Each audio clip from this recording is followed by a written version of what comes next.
വലിയ പൂ കൊടുത്ത വലിയ സ്നേഹം കിട്ടുന്ന പറയാ അതത് കൊടുക്കുന്നു. ഇത് ആദ്യം പറയണ്ടേ? ഞാൻ ചേരപ്പൂക്ക് കൊടുക്കൂലേ? ചേരപ്പൂക്ക് എന്തിന് ഓള് കടന്ന് ചൊറിയാനാ? ചൊറിഞ്ഞാലും കുഴപ്പമില്ല, ഞാൻ കിടന്ന് മാന്തി കൊടുക്കൂലേ? പുറം മാന്താൻ അങ്ങനെ ചെല്ല്. ഇവിടെ അച്ഛണ്ടാവും കുഴി മാന്തിരിക്കുന്നു. ചായതേ പോയി ഒച്ച ഉണ്ടാക്കുവോ? ഏയ് കുഴി വെച്ചുണ്ടാക്കൂല, നമ്മൾ തന്നെ വെച്ചുണ്ടാക്കണം. അതല്ലടാ ശബ്ദം ഉണ്ടാക്കുവോന്ന്. ആ കാര്യം പേടിക്കണ്ട, കൊച്ചിലെടുക്കാൻ വേണ്ടിട്ട് അതിന്റെ അണ്ണാക്കിൽ ഇച്ചിരി പെരിക്ക് പോയി പോരെ. ശ്വാസം മുട്ടിച്ചാത്ത കോയിനൊന്നും ഞാൻ തിന്നൂലട്ടാ. എന്നാ എങ്ങനെയാണ് മുഴുങ്ങി? ഹൈ, ചിക്കൻ കറി വെക്കാനാണോ? എന്നാ ഞാനുണ്ട്.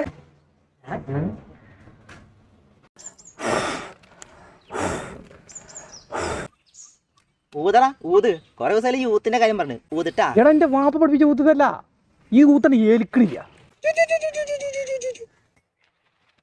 എടാ കോഴി, ആ കോഴിനെ കളിപ്പിച്ചിരിക്കണം, കുറച്ച് വിറകെടുത്താ നോക്കേ. ഈ കാട്ടുന്നോ? ഈ കാട്ടുന്ന എവിടുന്ന് വിറക് കൊണ്ടാനോ? പിന്നെ തോട്ടിലാലോ വിറക്.